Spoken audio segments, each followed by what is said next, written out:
What's up guys, Gabriel Varga here. Today we are talking about street self-defense, but not what techniques you can use, not how you can knock somebody down like that. We are talking about how to avoid street fights, because I have had 45 plus fights in the ring or the cage, but never one street fight. And it's not like the opportunity has never presented itself. It's not like I've never had to defend myself, but I've never actually had to engage and hurt somebody else and put myself in major jeopardy. So let's talk today about the mindset, the attitude, the aggression, everything that can lead to a street fight, and how you can stop this from happening to you.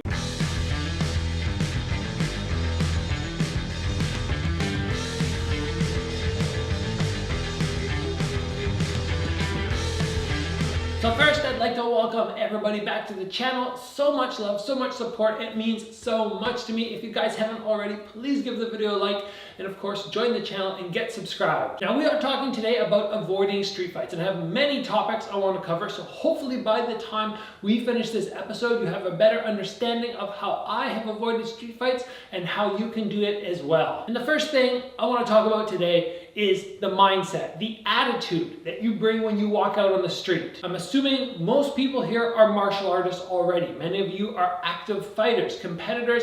If not, you are somebody who is training in the sport you love. And you should remember that when you are training, you're developing your skills in self-defense. Even if you're moving around like that and that's what you end up doing, yes, it's not the most applicable self-defense moves. There are better moves, but you are still much better adapted to deal with a fight than most people. And the first thing that you should recognize after knowing that is you need to look and go, okay, I have skills, but does that mean I need to use them? And the big thing that has helped me throughout the years is my mindset on the street. To whom do I need to prove that I have the ability to knock somebody out on the street? Like, does it even matter? And if that's something you feel, there's like an inkling in the back of your head where you're going, oh, okay, if somebody steps to me, I have to put them down, because if I don't, other people are gonna judge me. Or if I do, other people are going to applaud me. I want you to try and remove that from your mind. And that's one of the reasons that I've been able to avoid street fights. When somebody gets up into my face, whether it's pushing me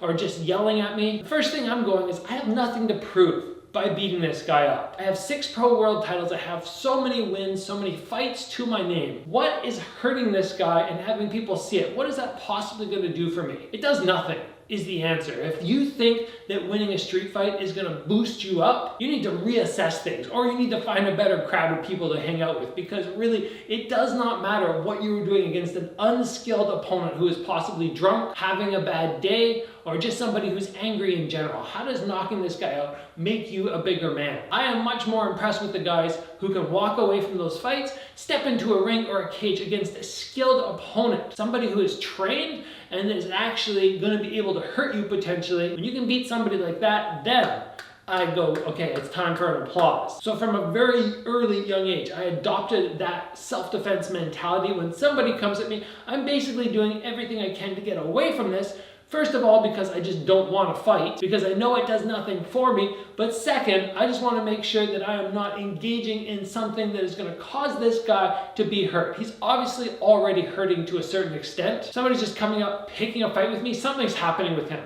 You know, sympathize, empathize. You know, something is happening with him.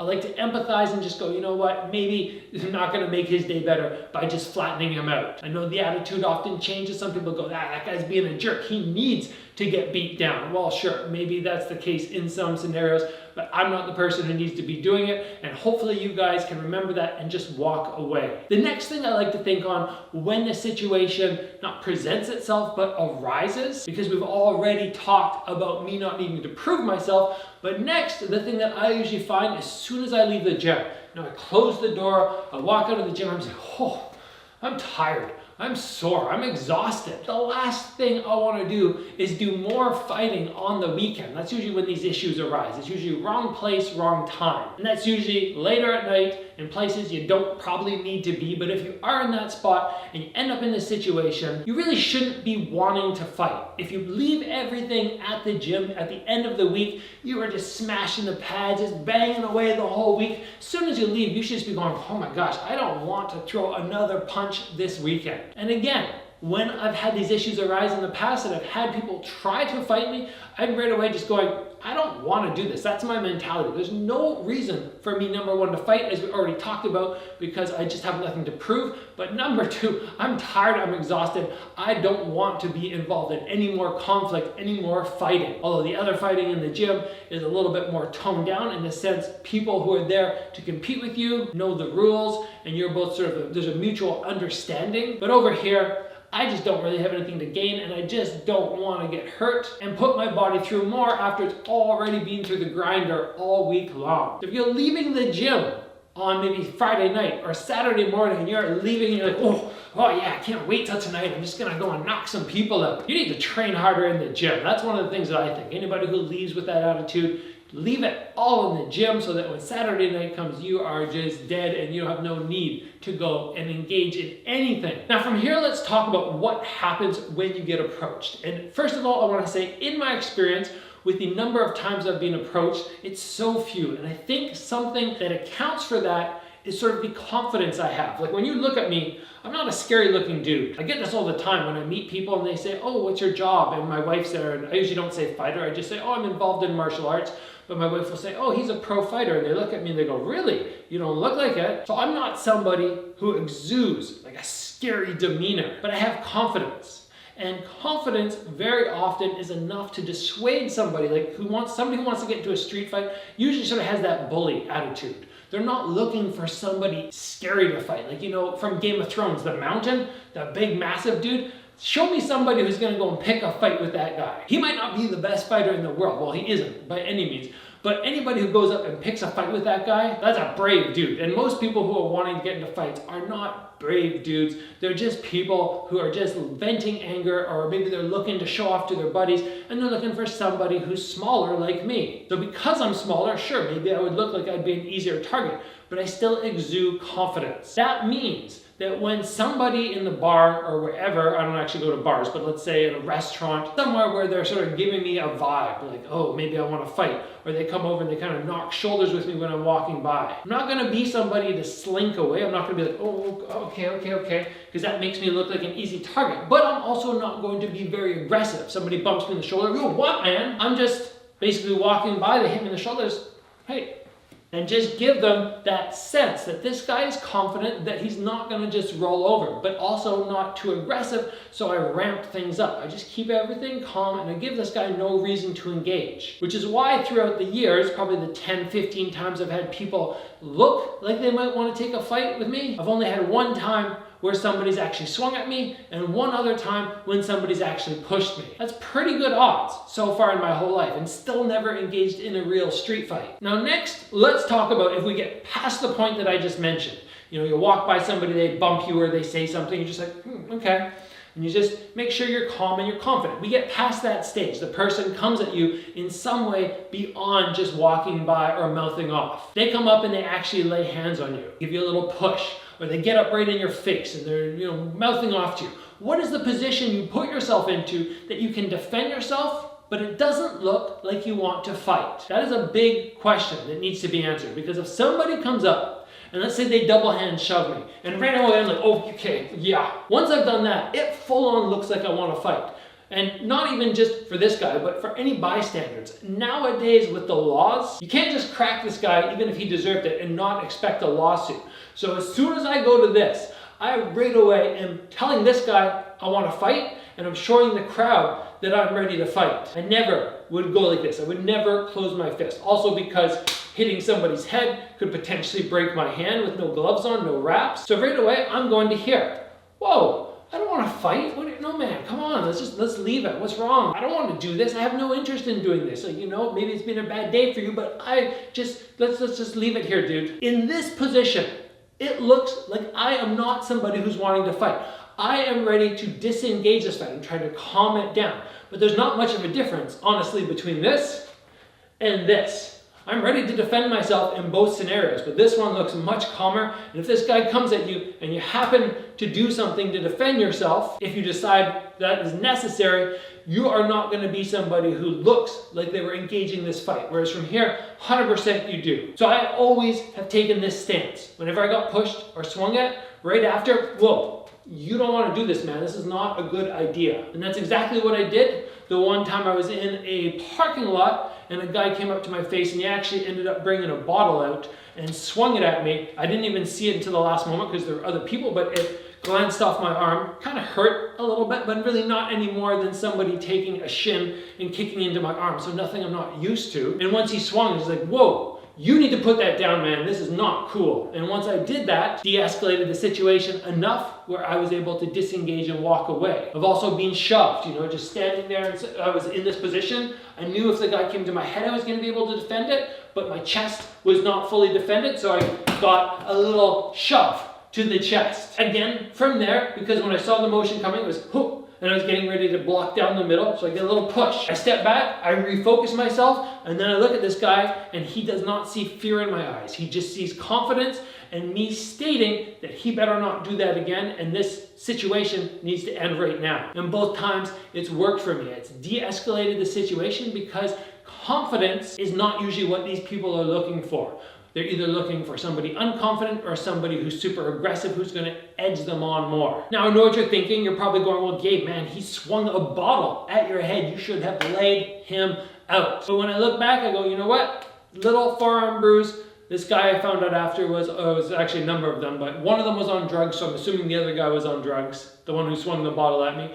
And I'm going, okay, I lay this guy out, potentially I hurt my hand. Who knows what else could have happened? Like you just don't know. But I do know that it was the right call for that moment. I don't feel like I need to always engage in fights when the opportunity presents itself. Now, from this position, I want to talk about what the best defense is, because very often in kickboxing, we have our hands here and we go to this motion. We block everything in tight. But blocking from in tight is something that's going to allow people to slip knuckles into the back of the head or catch ears or still clip you. When we go to this position, because most people throw their shots wide, we are able to either take a step back or get those forearms in the way. And usually, from what I've seen and what I've heard from other people, if somebody takes a big swing at you and you block one and you step back and you firmly tell them that this is not cool, they stop. You, of course, will need to make the assessment if after you block a shot, if he's going to come with more. If he's coming with more, then you have to decide, okay, what am I going to do in this scenario? But yes, in my experience, these things can be stopped beforehand with the right attitude, the right mindset that when you leave the gym, you're exhausted, you're tired, you don't want any more fighting in your life over the next few days. You make sure that you are confident, but not aggressive, and you use the right stance when you have to defend yourself, one that is going to allow you to block shots and doesn't make it look like you want to fight. Now, is this going to work 100% of the time? Can you expect it to always work for you? Absolutely not. That is why we have our martial arts background, for very extreme circumstances where we need to bring it out, to really defend ourselves. When would I use martial arts to defend myself? We are talking dramatic situations. I've thought about this before. I went, okay, pretty much if my wife was there and I felt she was threatened, yes, I would probably start utilizing some skills. If it's just me and I'm on my own and I'm going, there's one guy, I'm confident I can deal with this situation by just walking away or nullifying some punches and walking away. If there's two of them, I'm going to definitely be thinking, okay, it's time here to make sure that these guys don't get sides on me. They don't get to circle me, because now it's very dangerous. I keep both of them in front and I'm going to be backing away. And then heck, maybe I'll even run away. I have nothing to prove. I have nothing to go, oh, I'm scared or I feel like less of a man because I ran away. I basically go, you know what? This is not helping my fight career. Nobody is paying me to fight tonight. Or if you're an amateur, this fight is not elevating me towards the point where I will get paid to fight. And if I get hurt, it's going to set back all my training, which just drives me crazy. I hate injuries. I hate even taking 1 or 2 days off. I've never experienced depression, but if I ever came close to the mildest little case or symptom of depression, it was when I was injured. The injury is just not worth the training that I'm going to miss. And like I said, not getting paid to fight on the street. I don't need it for my ego. I don't need to show off to other people. I can accomplish all of that stuff, as funny as it sounds, in other ways, in more productive ways, if that's what is important to me. But really, the fight game and what you accomplish should be just for you. It should not be for the other people around. And if you take that same sort of mindset when you're out on the street, you go, what is this street fight going to do? How is it going to benefit me? How is this going to make me feel more confident in myself? The answer should be, it doesn't, it doesn't, it doesn't. It's just not going to help you, and get out of the situation if you can. That is my opinion, guys, on street self-defense and how you avoid street self-defense. And it's not a perfect system. Of course, I understand. There's going to be times where you go, well, Gabe, this guy came up and he did this, and I had to. I go, okay, well, yeah. There are moments like that, I'm sure. I have never been in one of those situations, but I do believe that something like 99% of the time, it's because I can just walk away. If somebody comes up to me and they go, yo, dude, there's two of them. Hey, give me your money or we're going to beat you up. I'll probably do a quick assessment. I'll go like, yeah, okay, I got $100 in my pocket and I have to fight these two guys, and I might break a hand, I might get a concussion, I might have something happen. My time, that $100, is hardly worth it to me for the potential of missing a fight. I miss a fight, I miss out on thousands of dollars versus this little $100. So I'm always making cost assessments, which again, also helps me. If you have to do something like, oh man, I'm gonna get in this fight, but if something goes wrong, I might miss a week of work and that's worth, a couple $1,000. Or maybe you just put ego aside and you give them whatever they want. I don't know what the situation is. I'm just saying, try to remove anger and ego out of the equation. Once you've done that and your head is much clearer, I think most people will not end up getting in street fights. And to top it off, guys, I'm just going to laugh, and I'm sure some of you guys there might be going, oh no, Gabe just hurt my feelings. But I'm going to laugh at the people who walk around and tell me like, oh yeah, bro, I'm 0-2 in the ring, but I'm 100-0 in street self-defense. I just go, every time I hear somebody brag about that, I'm like, okay, so you lost your fights against anybody who is slightly skilled, but you're going to brag about all the guys on the street you beat up who have no fight experience, most likely. They have never done any proper training. And you're proud of that? Should be the other way around. You should be going, okay, man, I'm bragging about my fight record. Who cares about the street self-defense against people who have had no formal training? So once we remove, hopefully, that element of being proud about street fights from the equation, it becomes much easier to avoid them. Anyway, guys, although I haven't been in a street fight, I would also still like to teach you what I've learned about using certain techniques in street fight scenarios. Talking about knees, the clinch, throwing elbows, head kicks. If there's a particular technique you want me to focus on for street self-defense that is not low kicks, because we've already covered that, make sure you throw it down in the comments below. Guys, if you enjoyed the video, please give it a like. If you haven't already, join the channel and get subscribed. Train hard, guys. I'll see you back here soon for another video.